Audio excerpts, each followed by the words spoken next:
different, except the channel will be different. So all our new content is going on the channel, and we're going to migrate all our videos over to that channel as well, and we won't be using the old channel.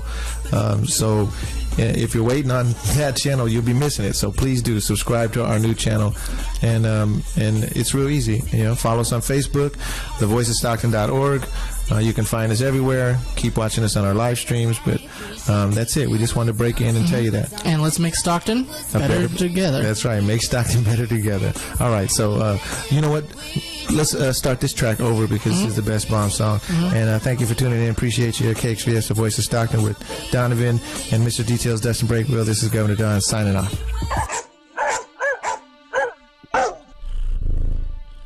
Hi everyone, this is Dr. Julie Dameron, local veterinarian for over 20 years. I am so excited about my new radio show, Tales and Tips, on Tuesday morning at 10 a.m. on Facebook, YouTube, Voice of Stockton, and KXVS Radio. I will discuss relevant issues affecting animals and pet owners today, how to avoid common problems, and how to extend the quality of life for your cherished companions. As a community advocate, I will also discuss important social issues that affect our city. I plan to showcase organizations and heroes who are doing amazing things to help others. Remember to tune in every Tuesday morning at 10, starting soon.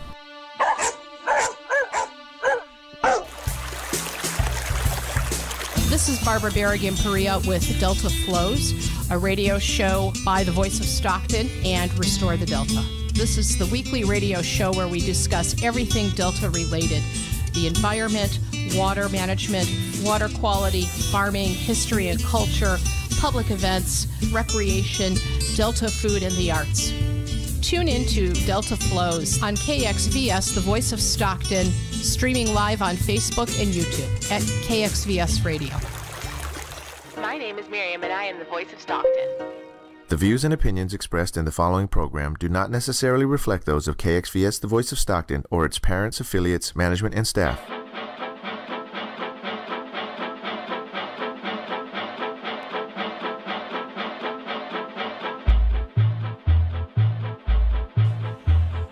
Welcome to Stockton Alive with your host, the one and only Mr. Nate Knodt, and he's alive tonight.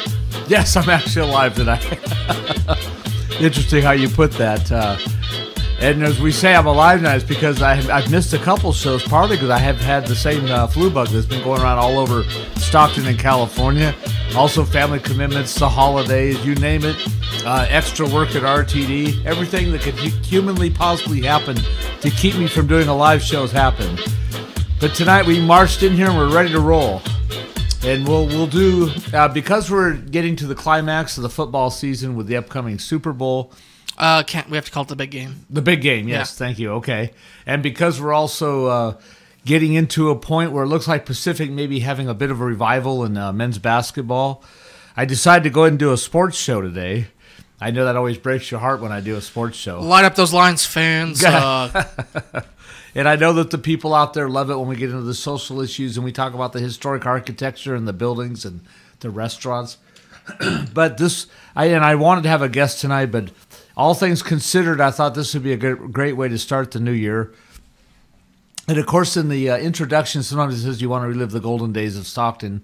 And so we will be looking at current stuff a little bit, and we're going to start with current, but we're going to work our way back to some great moments and some great athletes and some great seasons in sports of Stockton history. I know we're going to miss a lot of it.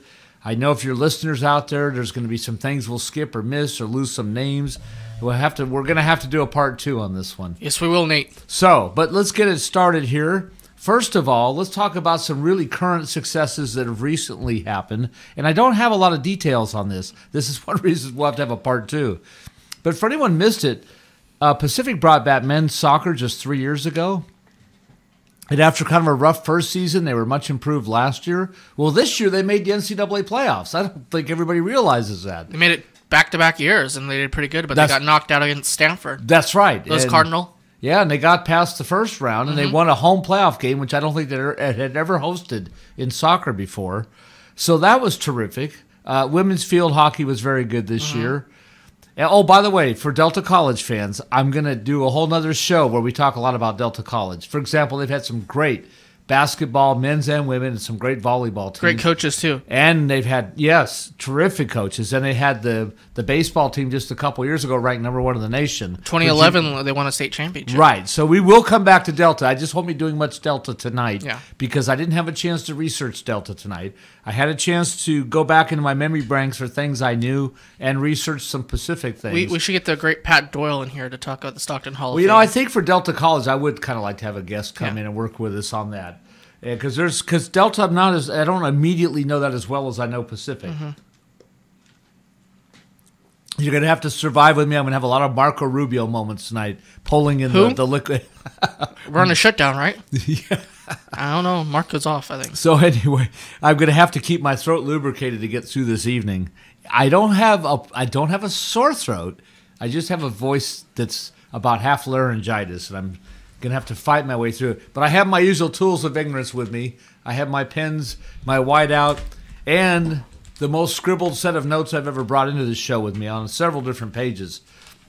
So we have plenty of material if I could just thread my way through it all here. Mm-hmm.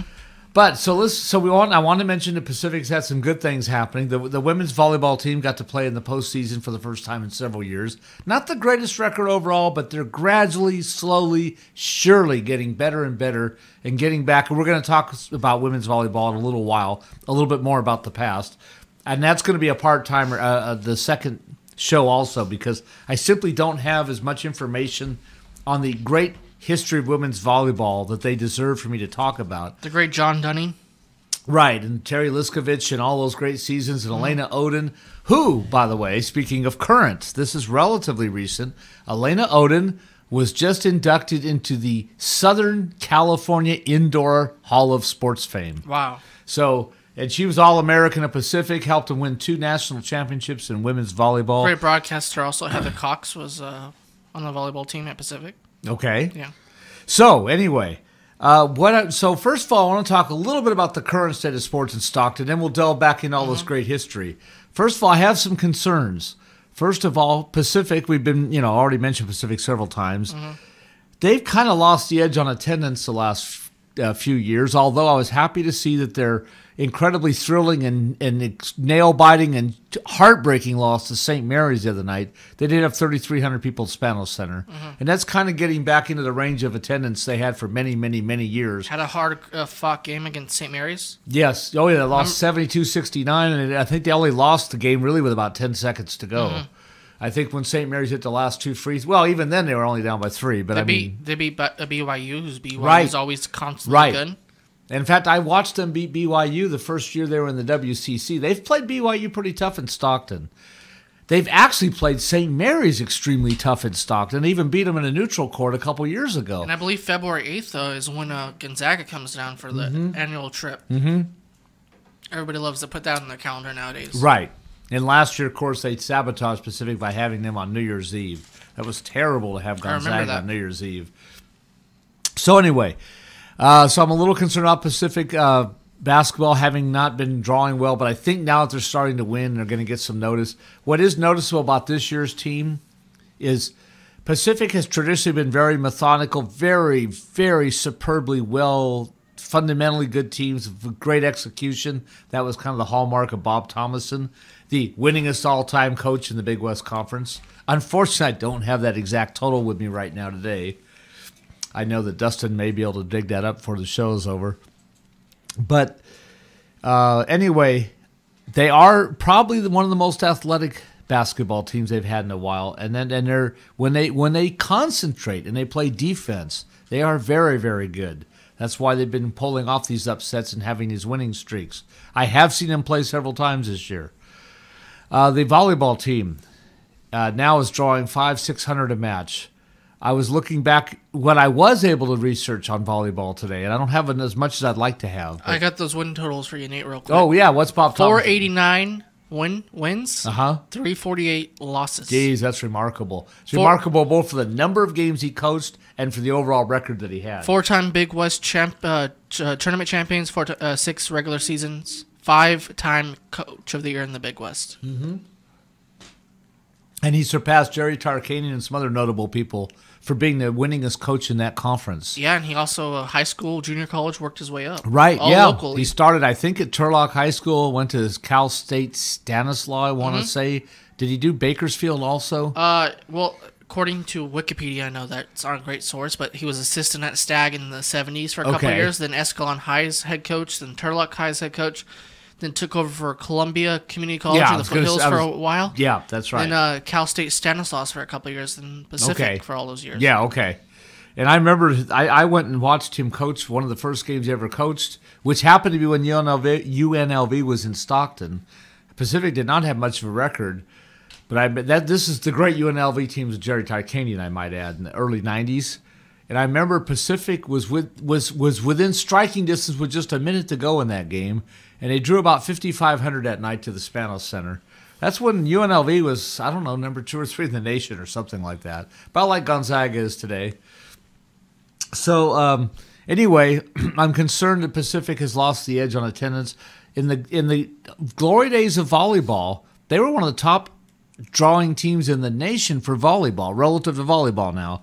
And I looked back, and in the old box scores, they used to draw routinely 1,100, 1,500, even 2,000. One time they even had 2,500 for a volleyball match. Of course, they won the 1985-86 National Championship, NCAA National Championship, at the Spanos Center. That's where the NCAA tournament was held that year. And, of course, it was sold out. Pacific won that. That was broadcast live on national television. And that's back in the Elena Oden and Jane McHugh era. And I know there's many other great names I should be mentioning. But anyway, so that's that. I also want to mention the Stockton Heat is not drawing fans at all the way they used to. That's a huge concern to me. And, of course, it's AAA hockey, which is actually quite a bit better than the AA hockey that the Thunder were playing. But the fans don't seem to have adopted the Heat name very well. It's generally thought the Heat didn't do a very good job of marketing, and they're not out in the community, and you don't hear about them the way you heard about the Thunder. Of course, being AAA hockey, it's a much, much higher brand of hockey. I can tell you that for sure. I've seen it. It's much better hockey. But it also, the ticket prices are about 30% more. So instead of drawing 7,500 on a Saturday night and 6,000+ on a Friday and 5,000-6,000 on a Sunday and 4,000 on a weeknight, now they're drawing 2,200 on a weeknight. They're drawing 3,500, 4,000 on a Friday, and they're real fortunate if they can get 5,000+ on a Saturday. They got 6,000, I think 241 for the teddy bear toss the other night. That's a game that used to routinely sell out or come close. But anyway, hopefully they can rebuild that. Well, now I've talked a little about the current. Oh, and the Ports, of course. The Ports are still doing very well. By minor league baseball standards, they draw quite well. Of course, minor league baseball attendance is always a little bit. That's a little bit of a Russian roulette, or not Russian roulette. That's not the right word. That's a little bit of a fishing story when you talk about. They announce tickets sold for baseball games. Well, I think they do that for all sports. They teams. do that for all sports. But for baseball, it's minor league baseball. It's more noticeable than any other sport. Minor league sports, actually, yeah. Because they take the corporate tickets, they count those up. They count the season ticket holders. They count the corporate boxes. And count the tickets they give away. Right, and on a Monday night, they'll tell you, and you look at the box score in the paper. It'll say, "Oh, the Ports beat so and so. They beat Visalia 4-2 with 1,528 in the stands." Well, 1,528 my A blank blank. It's more like 400 or 500 butts in the seats and about 1,000 people that aren't there. But they do draw big crowds. I don't want to put them down too much. They'll get 3,000 or 4,000, sometimes even 4,000 or 5,000 on a Saturday night for a big giveaway night or fireworks. So the Ports do quite well, and they have a great history, which we'll talk a little bit about tonight. So, speaking of which, I want to talk a little about the current. Of course, St. Mary's continues to be a dominant school in many athletic fields, including girls basketball. But we're going to do high school basketball another night when I have a chance to research it, and I can talk more fairly and give the teams fair coverage, which I wouldn't be able to do tonight. So Delta College and high school will lump into another show. But tonight we'll talk primarily about some of the really great things that we know about with Stockton sports history, and we'll weave it in and out of Pacific and some other things. So, with that being said, let's talk about the incredible, great, like Hall of Famers and NFL players and and people that we can talk about that came out of Stockton. Mm-hmm. I'm going to rattle off a very impressive list of names right now. And I'll start, we'll just go in alphabetical order and we'll talk about these people. Right off the bat, you've got Dick Bass. He played for Pacific in the early 50s. That's back when they used to draw 20,000 for a football game, by the way, at the Pacific Memorial Stadium. He played for the Rams in 56 and then 58, 59. He was an All-American, and he made, I think, the Pro Bowl a couple times. I wished I had his stats in front of me, but I believe that he picked up several thousand yards as the Rams' primary running back. Then you had, I think this is a name you might know. I'm not sure. You don't hear about him as much now as you did 10 years ago, but Scott Boras. Not an athlete. Well, he did play baseball here. What is he known for now? Do you remember, Dustin? One of them, probably the most powerful agent in. Yep, just the most baseball. Important. Yeah, just the most important pro baseball athlete contract seeker. I believe he did represent Barry Bonds, did he not? I believe so. And I don't know who all else. And he's the guy that's got. He's probably signed or helped to sign and negotiate the highest paid baseball contracts in baseball history. I have some of Dick Bass's records real quick. Let's go back to him. 3-time Pro Bowler in the 60s. Right. NFL Comeback Player of the Year in 1966 also. Now, who was he with in 66? The Rams. His whole career was, okay. he was the number one, he was the second overall pick in the 1959 NFL draft. What else? What did he say? Vallejo High School, he ran for 3,000 yards about. More than that. 68 touchdowns in 18 games. Oh, my goodness gracious. Yeah. And then at Pacific, he ran for 700 yards in 6 games to become the one of the leading season leading rushers. So okay, so moving on our list, we this one everyone will be familiar with. This one, you've got Pete Carroll, who I believe was a defensive back, and Pete Carroll played in 71, 72, 2 years here. Of course, everyone now is well aware that he's coached the Seattle Seahawks and with the 49ers rivalry with Seattle and winning a couple Super Bowls. A couple national champions, too. That's right. With the USC Trojans. He also did coach the New York Jets and New England Patriots. Mm-hmm. And he had moderate success with both of those teams without being overwhelmingly successful. I remember when one of those teams fired him, I think it was the Patriots, I was surprised at the time they fired him. I thought he was doing a pretty good job. Now, I love the fact he's from Pacific and Stockton. I have to admit, as a 49ers fan, I have my moments with him. But what the heck, he's a great coach from here. In fact, something about playing football Pacific seems to have set up a whole bunch of coaches. You've got Bruce Coslett. Now, Coslett is the one that most people have forgotten about because he was never very successful as a head coach. He also coached the Patriots, and he also coached he coached the Cincinnati Bengals, and he coached the New York Jets. And one of his Bengals teams had a horrific year. But he was a successful NFL player. And then you have a person named Cedric Dempsey. He only happened to be president of the NCAA for many years. Oh. And he's for like 13 years or something like that. And he was the director of athletics here at Pacific for a while. Then, of course, you've got John Dunning. He's the one that he took an already fairly strong girls volleyball program and turned it into a national power. Unfortunately, he eventually could not resist the allure of Stanford University and went off to Stanford. How can you? Right. But he coached Pacific from 85 to 2000 and coached both of their NCAA championship teams. Now, I should point out, and we have to be fair now, I'm jumping out of the alphabetical order for a moment. Terry Liskovich set up that team and got the program going from 76 to 84. Terry Liskovich, by the way, became the U.S. national team head coach for the Olympic volleyball team, which won a gold medal. And Elena Oden won a gold medal. I think Jane McHugh did too, I believe. Okay, then you've got Tom Flores. Tom Flores coached Pacific in 56, 57. By the way, when I talk about Bass being with the Rams, 56, 58, 59, that was his years at Pacific. As you mentioned, he was with the Rams of the 60s. Tom Flores was a quarterback for Pacific 56, 57. We all know that he later on became a starting quarterback with the Raiders during the years in which Al Davis was just coming into the franchise and trying to turn them around. In fact, if I remember right, the Raiders traded Tom Flores for the Mad Bomber, Darryl LaMonica. Mm-hmm. They traded Flores to Buffalo for Darryl LaMonica, if I recall. But Tom Flores, as we all know, came back and won two Super Bowls. Should be in the Hall of Fame as a coach, too. He should be. He was a great coach with the Raiders. Then you've got John Gianelli. I remember him quite well. I went to some Pacific games in 70, 71, 72, and he was their center. He never was a big star, but he had a 12-year career in the NBA. Now, you have to be reasonably good to last in the NBA for 12 years. And he played with the Knicks, the Buffalo Braves, who are now the LA Clippers, and the Milwaukee Bucks and the Utah Jazz. Then you have what is probably, in the more recent era, the most successful football player the Pacific had, and when you combine it with his NFL career, and I don't know if you're going to remember him or not, but Willard Harrell. Great running back in the early 70s under a coach named Chester Caddis, when Pacific ran pretty much an option offense and pretty much ran the ball most of the time.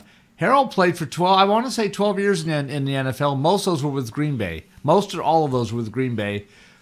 He was a receiver, a running back, and I think he returned kickoffs and punts quite a bit. And he, like I say, never had a huge, really big super year in the NFL, but he was very solid. He was the number one running back for the Packers for several years. He also played with the Cardinals. Now, to bring back an old name that a lot of the current listeners and viewers aren't going to know, but he's just had an incredible career, is a guy named Eddie LeBaron, who was an All-American. Well, these guys are all All-Americans, basically, but Eddie LeBaron was a left-handed quarterback when those things didn't exist. Nope. And he coached Pacific from 46. He quarterbacked Pacific from 46 to 49. He later was in the NFL and had a very successful career in the NFL with the Washington Redskins and the Dallas Cowboys. He was the original quarterback of the Dallas Cowboys for Tom Landry. He had to suffer through the 11-1 season that Dallas had the first year they were in the NFL. But they had a pretty good second season. Now, Eddie LeBaron was only 5'4" or something like that. Wow. And it was kind of like a carbon copy of a former great 49ers quarterback that was also left-handed, whose name completely escapes me right now. It'll come back to me. That was also coach of the 49ers. But LeBaron, and he was known for throwing a jump pass. As you can imagine, when you're 5'4", you may want to jump up throw. We mentioned Terry Liskovich. We'll mention him again. He got the women's volleyball program going at Pacific to where it became a national power. Now, from 1976 to about 2006, for 29 or 30 years, I'm not exactly certain of the exact number, Pacific was one of only 4 schools in the whole United States of America, 4 universities, where the volleyball team was invited to the NCAA championship each and every single year. And finally, they missed out, and once they missed out, they've never gotten back. It was somewhere around 2006, 2007 when they finally did not get there. Now, they got robbed a couple years ago. I don't know if you remember this. A couple years ago, as they've been rebuilding, they've been on the verge of being really good again. Well, a couple years ago, they had kind of a breakthrough season. Unfortunately, they didn't fully sustain it. But they had a year where they went 24-7, their second year in the West Coast Conference. And they finished for a tie, I think, 3rd in the conference. They were 13-5 in the West Coast Conference, which is a very good volleyball conference, as was the Big West, by the way. That year, Pacific was 24-7. They were 9-3 at home and 9-3 on the road and 6-1 on neutral courts. And they did not get invited to the NCAA tournament. And a team they finished ahead of in the standings, San Diego, was invited to the tournament. That still grates on my nerves right now. That team had some great players named Lexi Ellman, Kat Schultz, Jillian Howard, Mia Feiner, and in her I think it's a freshman year, a person named Catherine Gotebra, who had a great 4-year career with Pacific. Okay, and I probably didn't get the name right. Jane Gibson McHugh, I know this person personally from Pacific Little League. She was one of the great players there, along with Lena Oden with the championship team. She became the coach.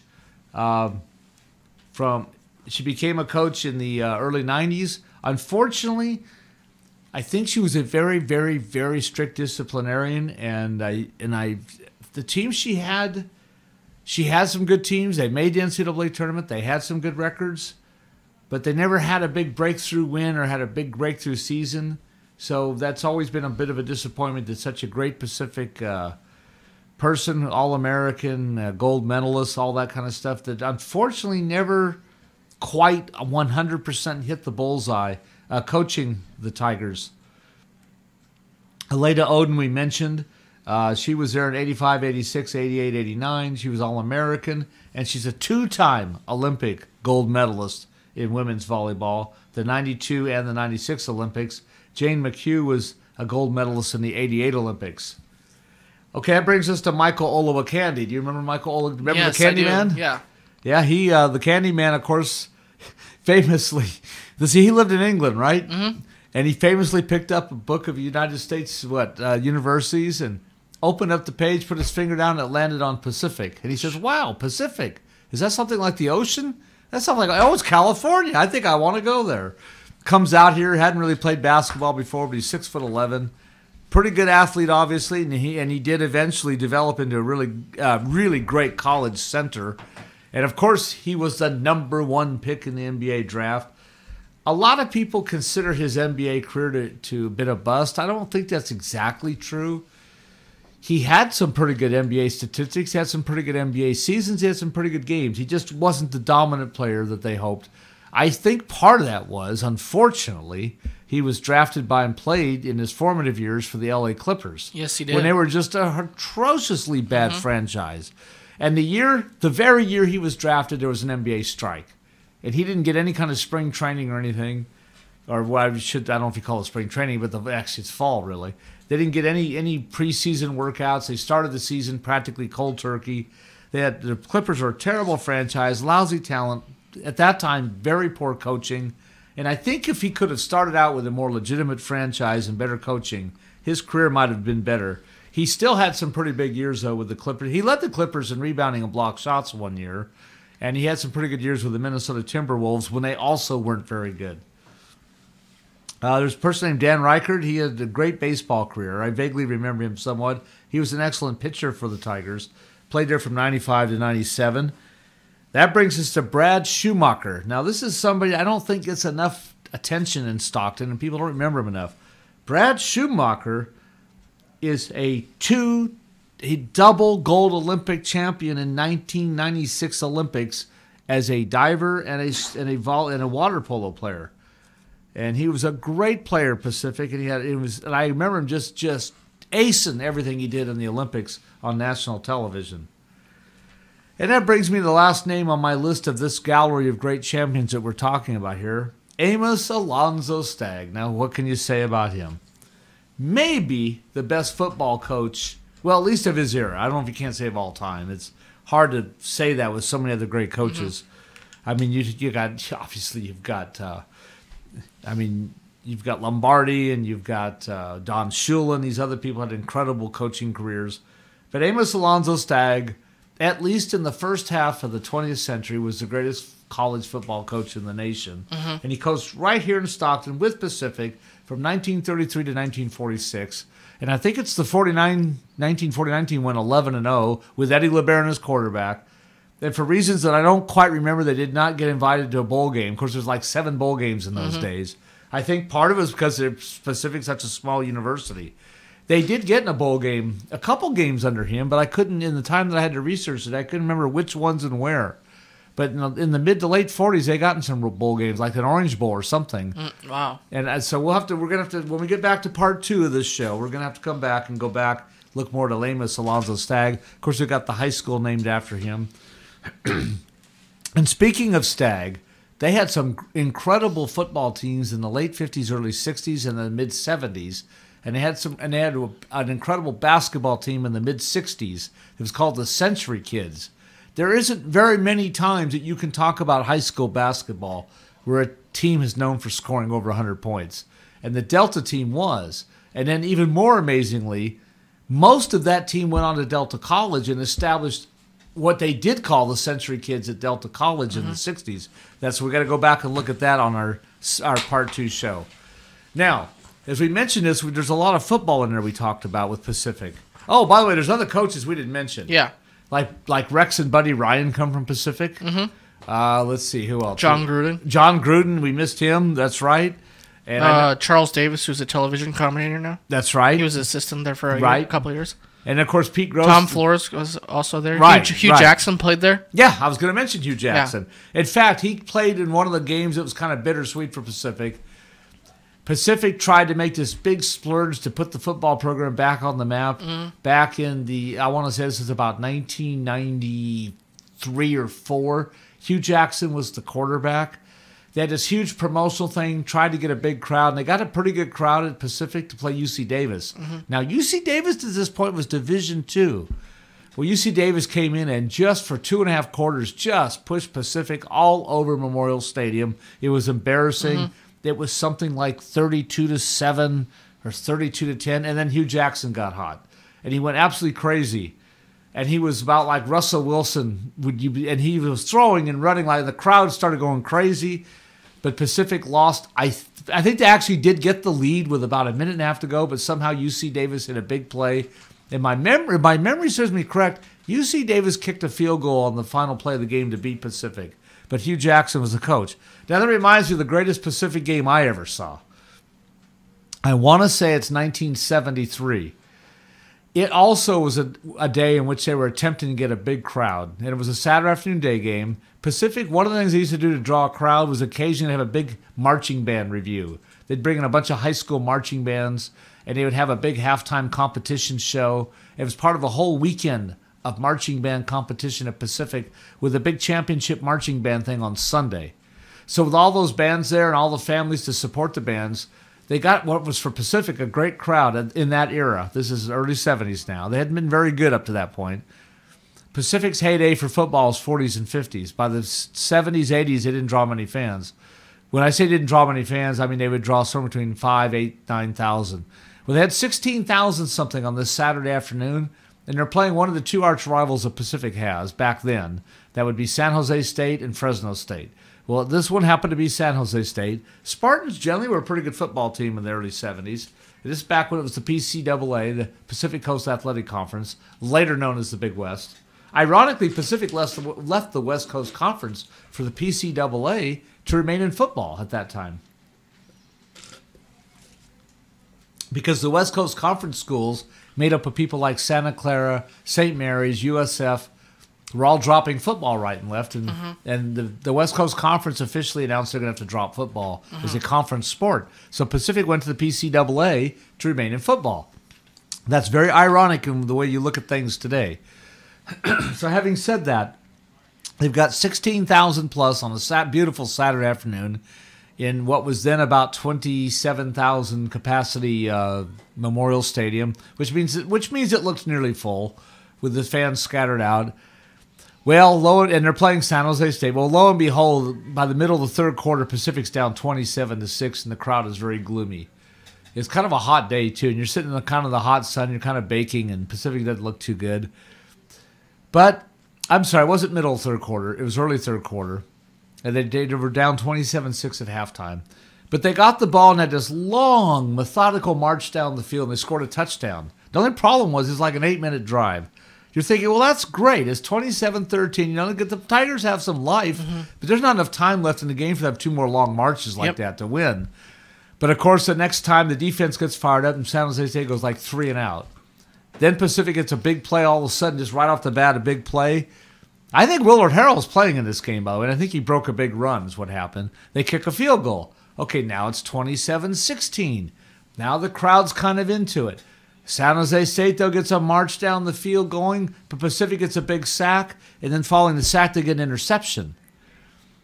So now Pacific comes down and score, let's see, 27-16. They score a touchdown, so now it's 27-23, and there's maybe 4 minutes to go in the game. Well, once again, San Jose State gets a march down the field going. You think, oh, crap, they're gonna knock out the clock here on us, run out the clock. Well, Pacific gets, I think, a sack and a fumble. Long story short, and their quarterback was a guy named Steve Town. With 16 seconds left on a with 28 seconds to go in the game, they had 4th and 12 at the San Jose State 30 Town went back to pass, got pressured, rolled out to the left, escaped the rush, swept left in, picked up 16 yards in about 2 inches. I mean, he just got the first down. It wasn't quite as dramatic as a guy pulling out a credit card like on national television, which was somewhat absurd, really, by the way. But he got the first down by inches. I think at that point there were 16 seconds left. On the next play, he just does a flat-out quarterback bootleg, rolls around the left end for about a 16-yard touchdown. Pacific scores with 9 seconds to go, and they win the game. And the place went crazy, and it was like I say, it was 16,000 there. Now, this brings me to the last great Pacific win I ever saw. In their last 14 years, they had one winning season. And when they had the winning season, that was a big deal. Mm-hmm. No one knew they were going to end football at that point. Nope. Walt Harris is the coach. And what sealed it was they had a record of 5-4. They're playing at Utah State. Utah State's usually a pretty good team. But with about 2 minutes to go in the game, Pacific intercepts a pack, pick six, run it back. It clinches the win. They have a winning record. So then they come home for their final game of the year against San Jose State, still kind of an arch rival. By this point, Long Beach State has dropped football, and they're no longer. Fresno State's no longer in the conference. Mm-hmm. And believe it or not, if they win this game, I think they actually got to go to a bowl game. I think it was a Silver Bowl in Las Vegas or something like that. There was some kind of bowl game that the Big West Conference used to go. Well, it's still PCAA at that point, but used to have where they played some other Midwest Conference team. Like you'd always see it. UNLV playing Toledo or something in that bowl game. Uh-huh. But it would have been something. Pacific could go to a bowl game. Well, lo and behold, they fight hard, but they trail the whole game to San Jose State. Finally, it comes down to there's 4 seconds left. Pacific's got on about the 28-yard line, and they're trailing by 7. Quarterback goes, throws, perfect post pattern to the flag, perfect pass. Receiver makes a leaping catch in the end zone. He catches it. With no time on the clock, Pacific is now down by a point. However, a tie does not get them to the bowl game. Ooh. So they could have settled for the tie. They could have had a record of 6-4-1. That would sound great. But no, Pacific did what I thought they should do, which is try to win the game. Well, the quarterback rolled out to the right, threw a pass, and the San Jose State defender, probably by the length of 3 fingertips, deflected that ball, and it bounced in and out of the receiver's hands. Game over. But that game, that what could have been the game-winning or game-tying touchdown, actually came with no time on the clock. By the time the guy caught the ball in the end zone, the clock had already run out and the time was gone and it had expired. I think that did that about 11,000, 12,000. Not too bad a crowd, and that was very exciting. Now, I was at the very last Pacific game. Now, we did not know it was the last Pacific game at the time. Who was the opponent? Well, it was University of Nevada, Reno, which has been a more recent rival of Pacific's, and Stocktonians and UNLV or UNR don't get along too well either. And by this time, UNR is a pretty good football team. They're pretty arrogant. Now, the coach for Pacific this last year was Chuck Shelton, who had been the Utah State coach. Mm-hmm. And he was a little bit of a conservative coach, and people kind of got on him.